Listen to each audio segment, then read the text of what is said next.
सावित्री सब्जी लेने बाजार गई होती है कि तभी उसकी नजर मिनी स्कर्ट पहनकर बाइक पर जा रही एक लड़की पर जाती है जिसकी पूरी टांगे दिखाई दे रही थी। ये देख सावित्री अपनी आंखें बंद करते हुए कहती है, छी छी, शर्मो हया तो जैसे बेची खाई है आजकल की लड़कियों ने। कैसे कैसे कपड़े पहनकर घूमती हैं। अरे इतने छोटे कपड़े तो हमारे जमाने में 5 साल की बच्चियां भी नहीं पहनती थी, जितनी अब 25 साल की पहनती हैं।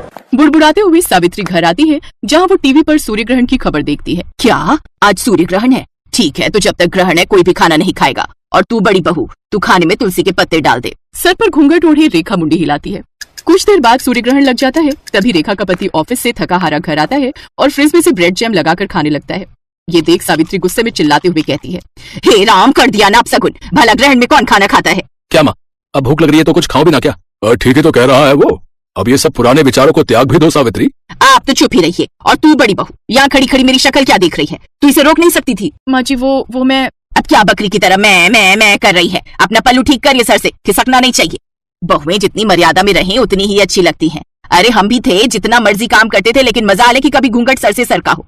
3-3 मटके पानी के कुएं से उठा कर लाना, भैंसों का खेतों का सब काम देखना। कितना काम होता था हमारे जमाने में। लेकिन एक आजकल की बहुओं को तो आटा गूंथने से लेकर बर्तन धोने तक हर काम के लिए बस एक मशीन चाहिए और छोटे छोटे कपड़े पहनकर इनसे किटी पार्टी करवा लो बस। लेकिन मेरे घर में ये सब नहीं चलेगा। मेरे घर में बहुएं हमेशा घूंघट में और साड़ी में ही रहेंगी, इसलिए ध्यान रहे आगे से ये पल्ला खिसके ना तेरे सर से। ची माँ जी, ध्यान रखूंगी। ये है सावित्री देवी, जिसे मॉडर्न कपड़ों वाली लड़कियां बिल्कुल भी पसंद नहीं थी। सावित्री के 2 बेटे थे। बड़े बेटे की शादी हो चुकी थी। बड़ी बहू रेखा बिल्कुल अपनी सास के कहे पर चलती थी, लेकिन फिर भी सावित्री उससे कभी खुश नहीं रहती थी। वो उसके किसी न किसी काम में कमी निकाल ही देती थी। एक रोज जब रेखा अपने कमरे में दिन में आराम कर रही थी तो सावित्री अचानक से उसके कमरे में आती है। तब रेखा करवट बदल रही होती है, जिससे उसकी कमर दिख जाती है। ये देख सावित्री जोर से चिल्लाती है, छी छी छी छी छी छी, बस इसी बात का डर था मुझे। सारी शर्मो हया बेच खाई है। माँ जी आप, लेकिन हुआ क्या? क्या होना है? करवट लेते वक्त तेरी कमर दिखी कैसे? आज के बाद ऐसा हुआ ना तो अच्छा नहीं होगा बहू।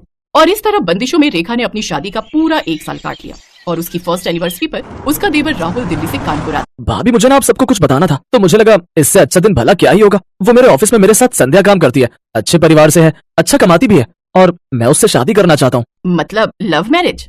हाँ माँ, लव मैरिज। क्यों, कोई प्रॉब्लम है? नहीं, मुझे भला क्या दिक्कत होगी। तुझे पसंद है लड़की तो फिर हमें भी पसंद है। ये सावित्री का सिद्धांत भी समझ नहीं आता। जो डरता है तो उसे और डराती है, और जो सुनता ही नहीं उसकी बात झट से मान जाती है। चुप करिए जी। अब उस शहरी लड़की के पीछे अपने बेटे को तो नहीं खो सकती ना, कहीं उसके लिए सब छोड़कर ही चला गया तो। इसीलिए तो चुपचाप इस शादी के लिए हाँ कर दी। एक बार घर में आ गई तो फिर रेखा और उसमें कोई फर्क नहीं कर पाएंगे। सावित्री अपने छोटे बेटे की शादी के लिए मान जाती है। वो 1 महीने बाद दोनों की शादी करवा देते हैं। शादी के बाद दिल्ली से कानपुर कार में आते आते भारी भरकम लहंगे में संध्या काफी थक जाती है और वो एक जगह होटल के पास गाड़ी रुकवाती है। ड्राइवर, गाड़ी रोको, मुझसे अब और ये नहीं पहना जा रहा, ये भारी भरकम लहंगा। राहुल तुम यही रुको, मैं अभी चेंज करके आती हूँ। कुछ देर बाद गाड़ी आकर उसके ससुराल रुकती है। फिर पीछे से संध्या स्कर्ट और टॉप पहनकर सर पर शादी का दुपट्टा लिए निकलती है। संध्या को इस रूप में देखकर सभी हैरान रह जाते हैं। राहुल बेटा, ये सब बेटा 2 जोड़ी में लड़की मांगी थी, इसका मतलब ये नहीं कि ये सचमुच ही 2 जोड़ी में आ जाएगी। वो माँ, दूर का सफर था ना, और इसने लौटते वक्त लहंगे पर ही वोमिट कर दी, इसीलिए जो इसके हाथ में लगा इसने पहन लिया। ये राहुल का बच्चा झूठ क्यों बोल रहा है? चलो संध्या, माँ के पाँव छुओ। हैं? अरे नहीं, तुम रहने दो। अगर तुम झुकी तो न जाने क्या क्या झुक जाएगा। ओह थैंक्स, वैसे मैं खुद झुकने के मूड में नहीं थी। वो क्या है ना, मैं बहुत थक चुकी हूँ। वैसे माँ जी, हमारा बेडरूम कहाँ है? वो क्या है ना, मैं पहले बाथ शावर लेना चाहती हूँ। और राहुल डार्लिंग, तुम ना प्लीज मुझे बॉडी मसाज दे देना। आज सचमुच मुझे बहुत थकावट है। बताओ ना माँ जी, बेडरूम कहाँ है? संध्या बस 2 मिनट, माँ गृह प्रवेश कर ले। ओह प्लीज थोड़ा जल्दी कीजिए ये सब formalities. I am really so tired. Savitri को मन ही मन बहुत गुस्सा आ रहा था, लेकिन वो कर भी क्या सकती थी। उसने चुपचाप उनका गृह प्रवेश करवाया और बहू बनकर संध्या अपने ससुराल आ जाती है। लेकिन संध्या के कपड़े देख सावित्री डर गई। ये नई बहू तो कुछ ज्यादा ही मॉडर्न कपड़े पहनती है। अरे पढ़ी लिखी नौकरी वाली है तो क्या हुआ, सर पर नाचेगी, जो मर्जी रुमाल जितने कपड़े पहनेगी। कहीं कल मुंह दिखाई पर इसने कुछ बेढंगे से कपड़े पहन लिए तो नहीं, इसे मुझे ठीक करना ही होगा। ये सोचकर सावित्री संध्या के कमरे में जाती है। अरे नई बहू, दिखा तो कल मुंह दिखाई पर क्या पहनने वाली है। ये वाली साड़ी कैसी है माँ जी? अच्छी है, लेकिन काला रंग, शादी के बाद ये सब रंग ना कुछ अच्छे नहीं लगते। और वैसे भी ये सिर्फ ब्लैक नहीं है, देखो इसके बॉर्डर पर रेड कलर भी है। जो भी हो, लेकिन तू ऐसी साड़ी नहीं पहनेगी। चल अब मुझे अपनी साड़ियाँ दिखा, मैं बताती हूँ तुझे कौन सी पहननी है। संध्या सावित्री को अपनी सभी साड़ियाँ दिखाती है, जिसमें से गुलाबी रंग की साड़ी देख सावित्री कहती है, हाँ ये वाली, ये अच्छी रहेगी, इसे ही पहन तू। जी माँ जी। शादी के तुरंत बाद सास का ऐसा बदलता रवैया देख संध्या हैरान थी। सावित्री ने संध्या की साड़ी तो देख ली, लेकिन वो ये नहीं जानती थी कि उसका ब्लाउज कितना हॉट बना है। शाम को मुंह दिखाई पर संध्या वो गुलाबी साड़ी हॉट ब्लाउज के साथ पहनती है। ये देख सावित्री उसकी साड़ी अच्छे से बांधती है अरे बहू, ये सर पर पल्ला कर ले, सब मेहमान आएंगे ना तो उनके सामने यूं सर ढके घूमना अच्छा नहीं लगता। संध्या साड़ी पहनकर सर पर घूंघट रखकर बाहर आती है। ये देख मोहल्ले की औरतें बात करती हैं। मान गए सावित्री तुझे, मुझे तो लगा था कि ये मुंह दिखाई पर भी मिनी स्कर्ट पहनकर आएगी, लेकिन तूने तो एक दिन में इसे साड़ी पहनना और घूंघट रखना भी सिखा दिया। अरे मेरा नाम सावित्री है, सावित्री। अच्छा संध्या बहू, चल अब इन सबके पांव छूकर आशीर्वाद लो। सावित्री सबके पांव छूकर आशीर्वाद लेती है, लेकिन संध्या ये नहीं जानती थी कि उसकी सास किस खेत की मूली है। एक बार जो उसने साड़ी पहन ली तो फिर वेस्टर्न कपड़ों का नंबर तो कभी आने वाला है ही नहीं।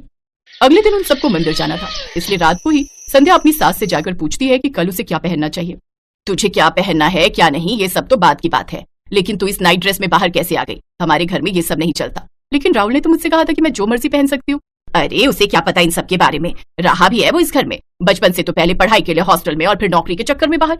तू उसकी बीवी है पर बहू मेरी है और इस घर में मेरी ही चलती है। संध्या उदास हो जाती है और वो अपने कमरे में चली जाती है। उसे उदास देख उसकी जेठानी भी उसके पीछे पीछे उसके कमरे में चली जाती है। उदास मत हो संध्या, इस घर का नाम ऐसे ही सावित्री निवास नहीं पड़ा है, यहाँ बस माँ जी की ही चलती है। उनसे पूछे बिना तुम्हें खाना तक नहीं बना सकती, तो कपड़े तो दूर की बात है। अब कपड़े चेंज करके साड़ी पहन लो और किचन में आ जाओ। मुझे नहीं लगता अब वो तुम्हें कभी भी वेस्टर्न ड्रेसेस पहनने देंगी। ऐसे कैसे नहीं पहन सकती? अब तो बस हफ्ता भर में ये साड़ी पहनूंगी, उसके बाद बिल्कुल नहीं। एक हफ्ते बाद राहुल संध्या के साथ हनीमून ट्रिप प्लान करता है। सच में संध्या बहुत मजा आएगा, कश्मीर सच में बहुत खूबसूरत है। अच्छा अब तुम पैकिंग कर लो। संध्या अपनी पैकिंग कर लेती है। फिर जब ये बात सावित्री को पता चलती है तो वो संध्या के पास आती है। अच्छा कश्मीर जाने की तैयारी हो रही है, दिखा तो तूने क्या क्या रखा है वहां पहनने के लिए। वो क्या है ना, ध्यान रखना पड़ता है, कहीं तूने छोटे छोटे कपड़े रख लिए और तुझे सर्दी लग गई तो। वो तो मैं समझ ही गई थी कि बिना मेरे कपड़े चेक किए आप मुझे जाने कहाँ देंगी। संध्या हनीमून के लिए चली जाती है, लेकिन वो वहां जाकर कुछ वेस्टर्न कपड़े खरीद लेती है और अपनी ढेर सारी फोटोज लेती है। लेकिन एक रोज उसकी सास वो फोटोज देख लेती है और वो संध्या पर खूब गुस्सा होती है। लेकिन तभी वहां सावित्री की सास रत्ना आ जाती है, जो काफी बूढ़ी होती है, लेकिन उन्होंने भी टी शर्ट और पैजामा पहना होता है, साथ ही चश्मा भी लगाया होता है। बताओ भला क्या बुराई है इन कपड़ों में? मुझे देखो, मैं क्या इन कपड़ों में बुरी लग रही हूँ क्या? अरे जब मैं गांव में रहकर ऐसे कपड़े पहन सकती हूँ तो फिर मेरे पोते की बहू क्यों नहीं? और तू जानती है आज क्या हुआ? जब मैं रेलवे स्टेशन से लौट रही थी तो साड़ी पहने एक लड़की बाइक पर बैठी थी, उसकी साड़ी बाइक में फंस गई और वो नीचे गिर गई, जिससे उसे थोड़ी चोट आ गई। और वो कोई और नहीं, हमारी बड़ी बहू रेखा है। अभी अस्पताल में भर्ती करवा कर आई हूँ उसे। जमाने के साथ अपनी सोच बदल सावित्री। ये सब बातें सुन सावित्री को अपनी गलती का एहसास होता है और अब वो कभी भी अपनी बहुओं को उनकी मर्जी के कपड़े पहनने से नहीं रोकती।